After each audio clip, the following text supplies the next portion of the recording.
He dropped to his knees and didn't say anything. And I just said, is he alive? Is he alive? Your brother pretty much has 48 hours. Prayers, prayers, prayers. That's all I remember. You know, I'm going to lose my son. Any minute he could just die. That day the picture came of Blessed Pier Giorgio. Would you all join me in praying to him? That he needed a miracle and that we needed a miracle, that was very comforting.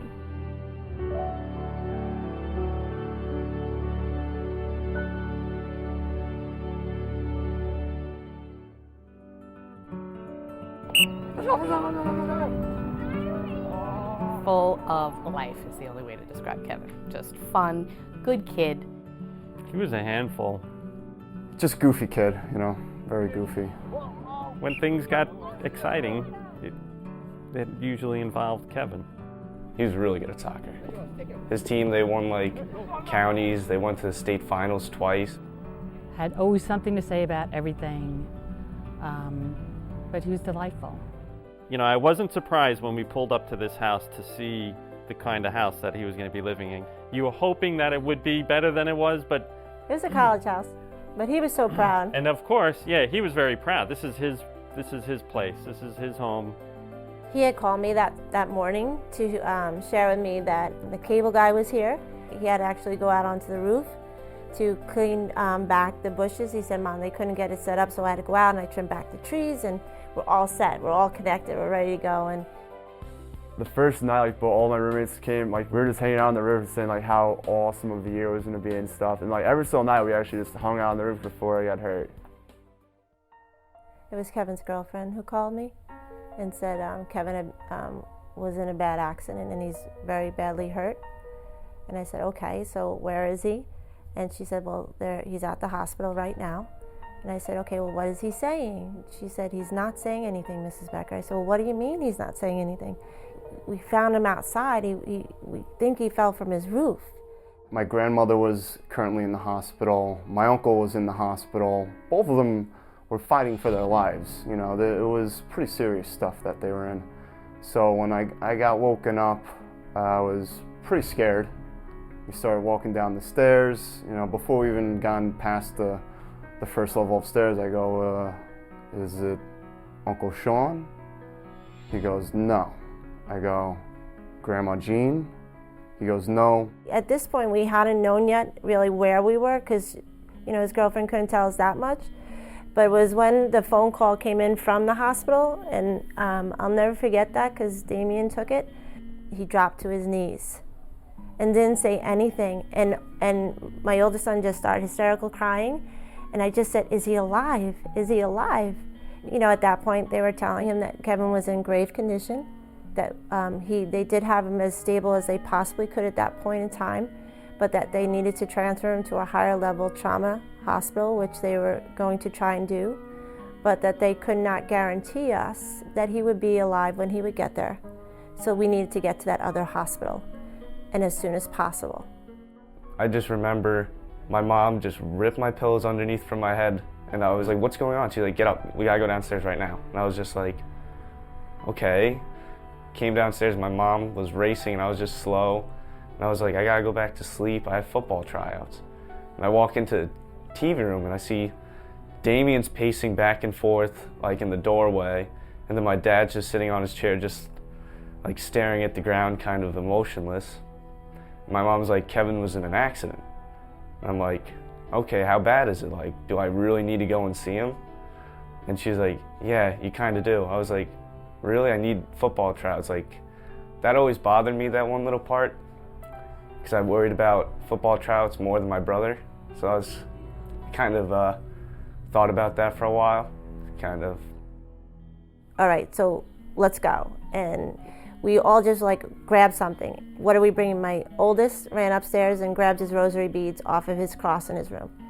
I went and got my Our Lady of Guadalupe statues, and anything I knew was a prayer that I felt that I could hold on to, because I knew that what we were going to, we were going to need that. And I know you grabbed, what did you grabbed your... my Bible. My husband had gotten the call during the evening. He woke me to say, we have to get to Pennsylvania. Kevin's been in an accident. You know, the The fear, it's every, having 4 children of my own, it's your greatest fear of getting a phone call like that.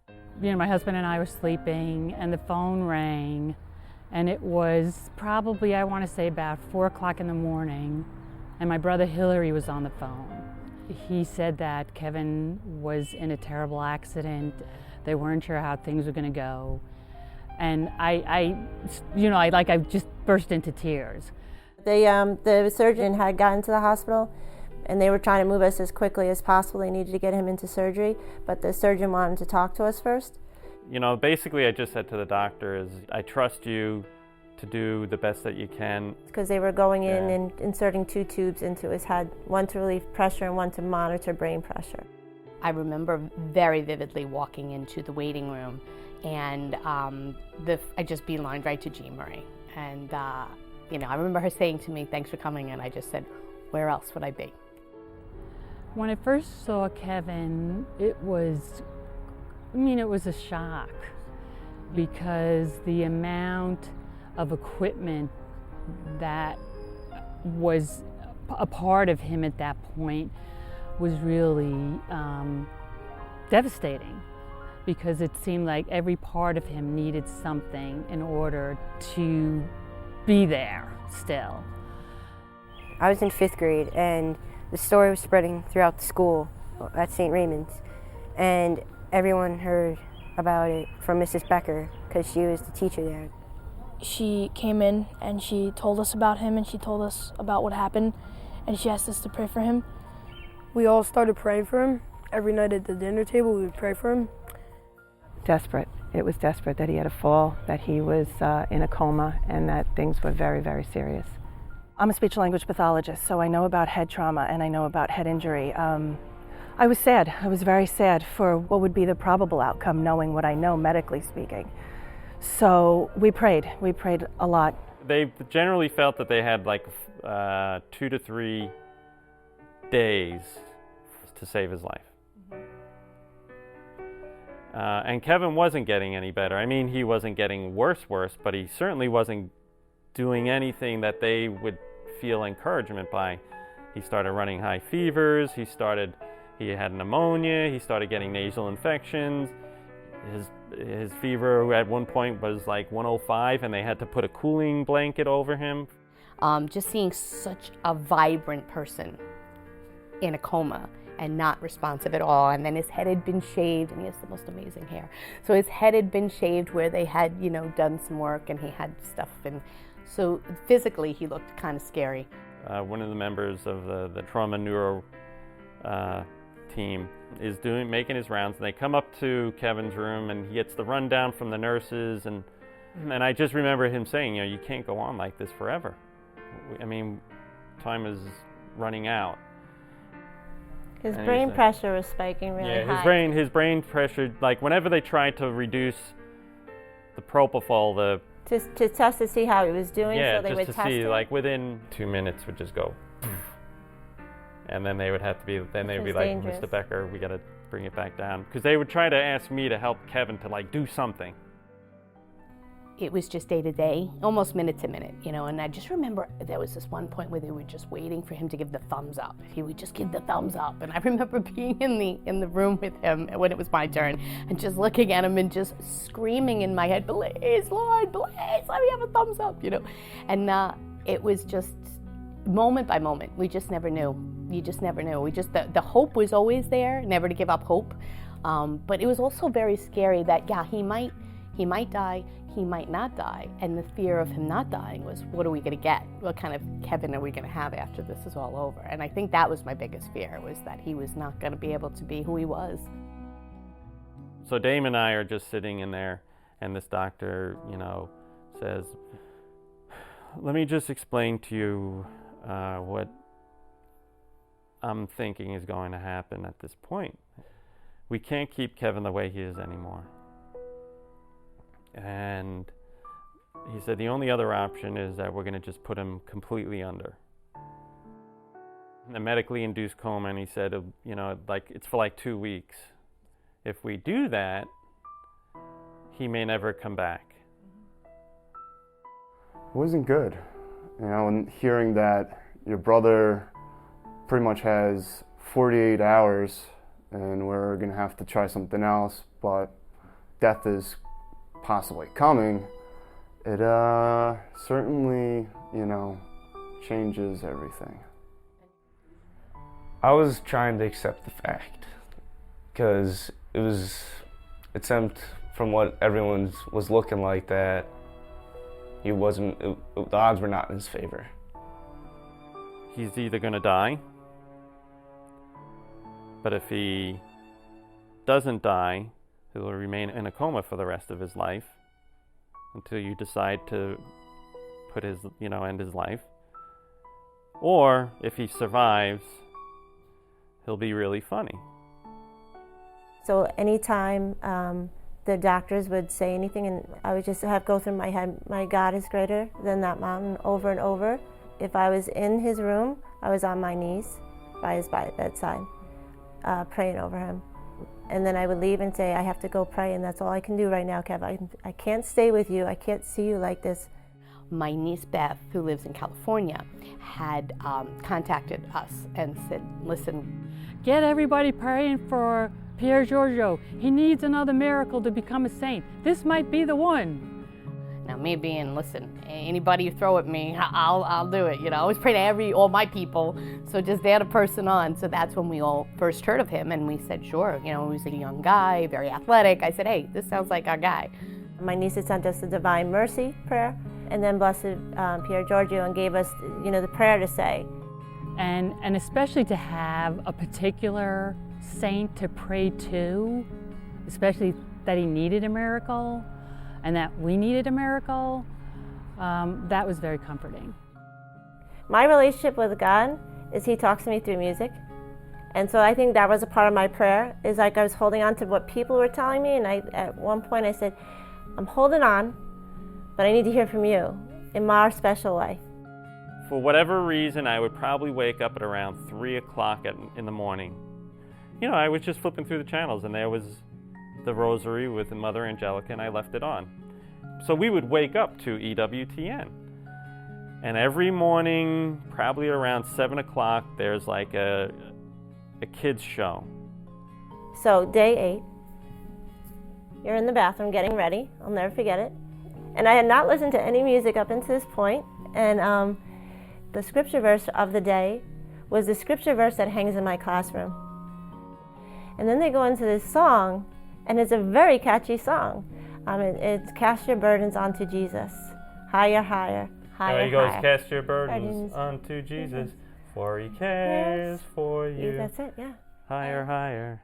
And they're all walking around, and I'm listening to I this. was hearing this while I'm in the He was bathroom. in the bathroom, and he doesn't sing, he doesn't hum, he doesn't do anything. I don't sing, I don't have a good voice. And I'm listening to this, and I said, all right, I'm casting. I remember sitting on the edge of the bed going, I'm casting them. I'm casting them. Jesus, you got him, And he starts walking by me, and he's humming the song. And he's going, and I'm like, I don't believe this is happening. He doesn't hum. I've never heard it. And I tell people often, this was the first time out of those 8 days that I could walk over to the hospital and not be terrified. That day the picture came. That day the picture came of Blessed Pier Giorgio. At the end of the day, they do what they call a neuro test. Mm-hmm. So the thumbs up thing is a huge thing. So the other thing is wiggling the toes, and he couldn't do any of that. And then, to even see if he can sense any pain, they do some really pain, they take a sharp object and stick it into his foot, right? Then Kevin started, pulling away, and the doctor, that was the day. This particular doctor said, okay, that's good. I know he's in there. That was the day. Day 8 was when Kevin opened his eyes, and he gave me the hug that I've been waiting for since he was in the accident, and that's all I wanted back. And I knew with that hug that I prayed for, that I had my son back. I was the communicator, and every day I would write, what happened that day.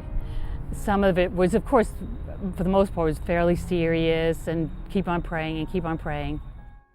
I was actually in the room when Kevin finally said words. Like when they officially said he was awake, that was pretty big. It was like a relief, you know, it was like I was like, all right, so now we got this. And, you know, he opened his eyes, we got the thumbs up. You know, now next thing is, let's get him off the breathing tube. Let's get the tubes out of his head. And, you know, let's take it one step at a time. It was me and my dad. Like, Kevin had those little mitts on, you know? And he like lifted his hand up and I grabbed it. And he said he loved me.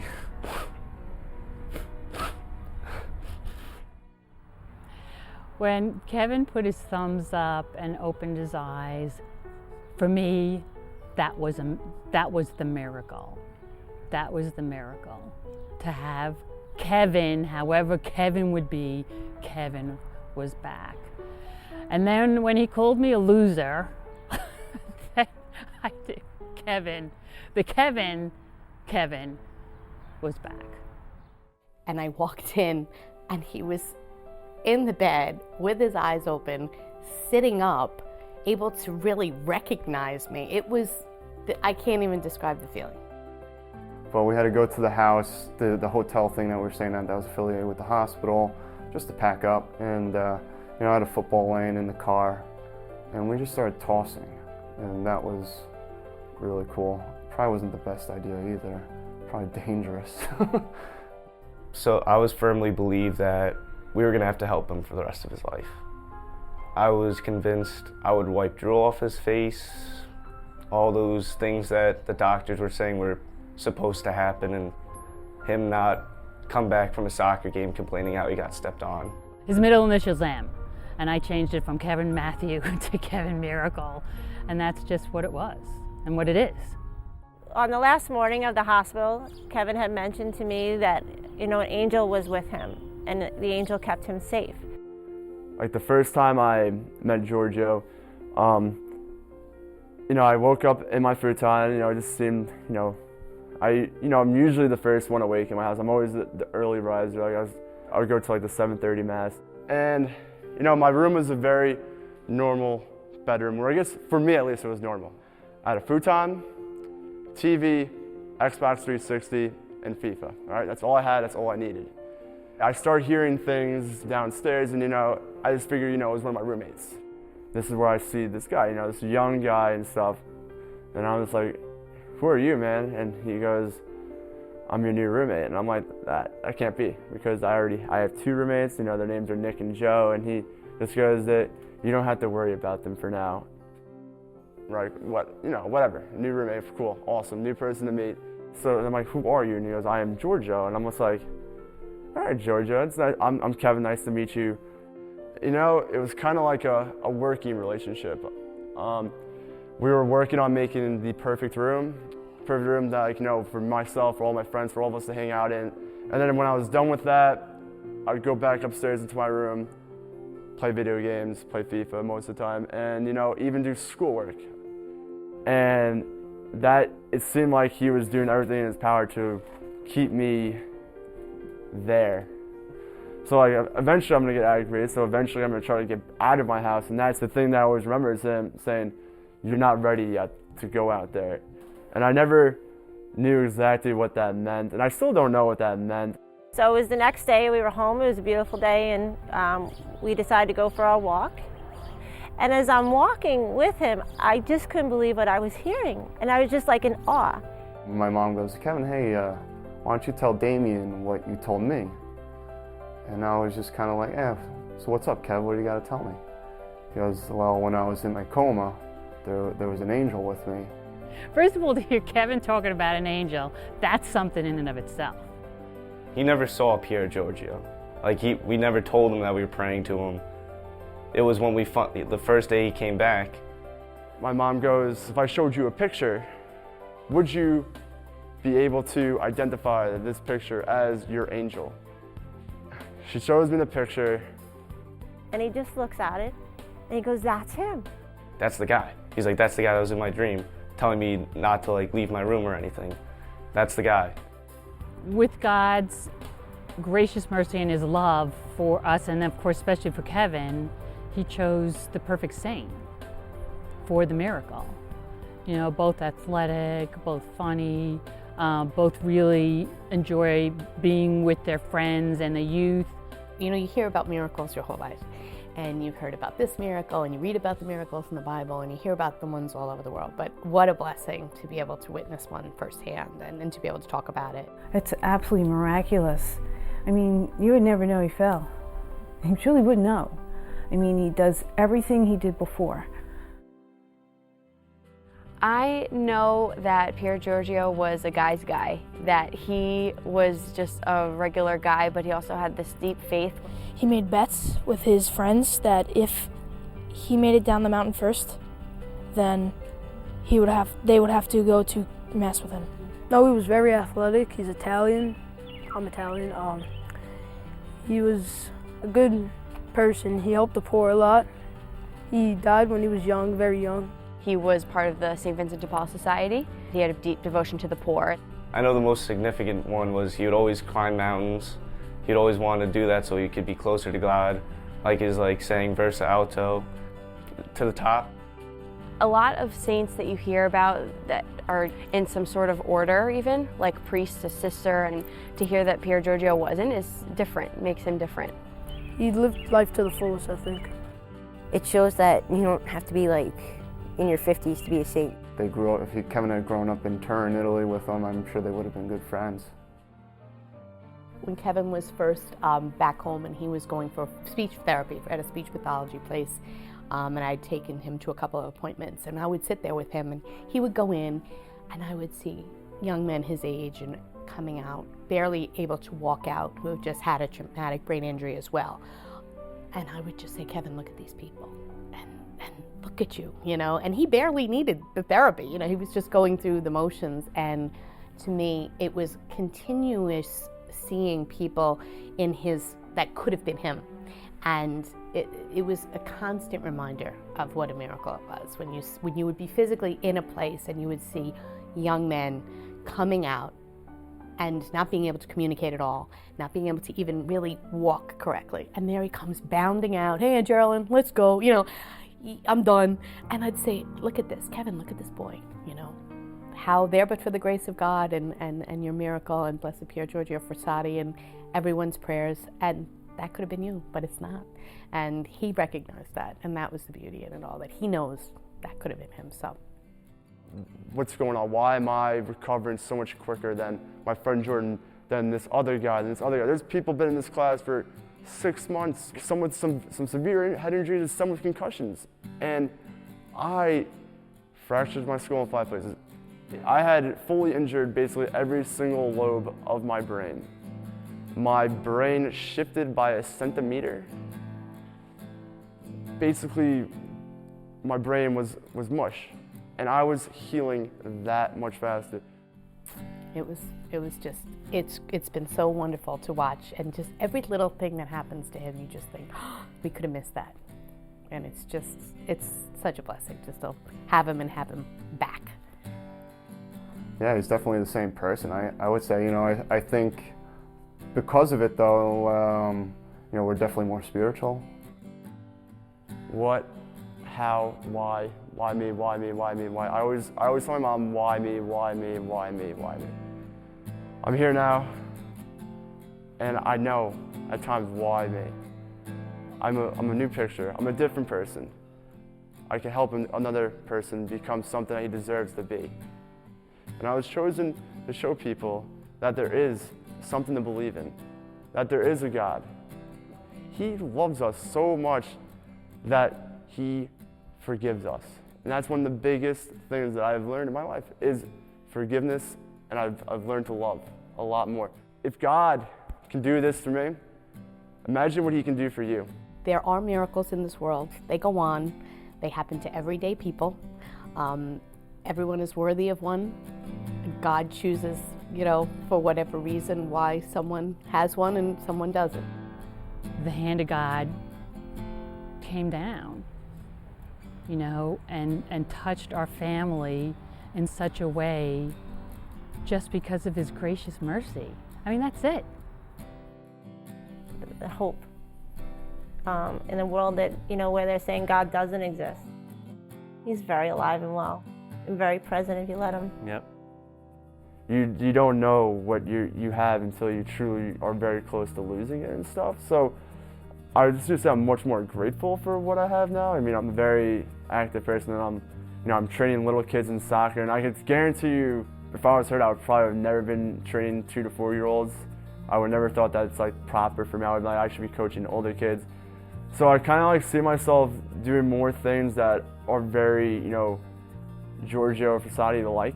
I fully believe that the reason why I'm here is because God wanted me to be here. And do I know exactly why he wanted to be here? No. And do I worry about it? Not really. I just continue on living and keep on trying my hardest to be the best person I am every single day.